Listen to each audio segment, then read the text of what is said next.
ఇప్పటికే ఈ కలియుగంలో ఎన్నో కలియుగాలు ఈ కలియుగం అంత దుర్మార్గం మేము చూడలేదు. ఇప్పటికే ఇంకా పదపాదం కూడా అవ్వకుండానే ఇంకెలా ఉంటుంది, రాను ఎలా ఉంటుంది అర్థం కావట్లేదు. మానవాళి ఏమైపోతుంది అర్థం కావట్లేదు, బాధపడుతున్నాం. వాయు వరుసలు లేవు, ఒక దేవుడు అంటే లెక్క లేదు, అది లేదు లేదు అనాస్తికత్వం ఇవన్నీ చెప్తూ ఉంటే ఇంటికి పరిష్కారం ఏంటి స్వామి, అది ప్రణాళిక ఏంటి చెప్పండి అంటే అప్పుడు స్వామి వారు చెప్తారు శ్రీపాద వల్లభులు దత్త స్వరూపంగా ఏమని, నాయన అప్పట్లో గత యుగాల్లో గత కాలంలో దుష్టులు శిష్టులు రెండు మంచి చెడు ఉండే. ఆ చెడు అనేటువంటి వాళ్ళు దైత్యులు దానవరో ఉండేవారు.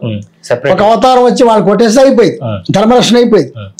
కానీ కలియుగంలో దుర్మార్గులను చంపాలనుకుంటే కలియుగంలో ఎవడు పెరగడు. ప్రతి వాళ్ళు మంచి చెడు రెండూ ఉన్నాయి. ఇది విచిత్రమైన స్థితి.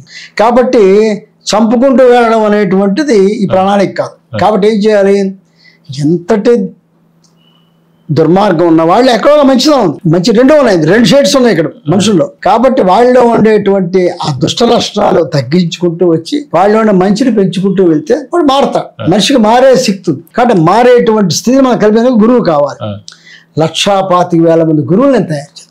తద్వారా గురు పరంపర పెరగాలి. మీరందరూ మీ మనుషులతో గురువులుగా రండి, మీరు చేయండి, వాళ్ళ బోధ చేయండి, మంచి చెడు చెప్పండి. దీనివల్ల ఈ నష్టాలు కష్టాలు ఈ జన్మ ఇలా వస్తాయనే విషయాన్ని కూడా బాగా చెప్పండి. భయపడతాడు, తద్వారా మారుతాడు, తద్వారా అందులోంచి మళ్ళీ గురువు పుట్టుకొస్తారు. ఈ విధంగా లోకం అంతటా కూడా దుష్ట మానస శిక్షణ జరగాలి, దుష్ట శిక్షణ కాదు.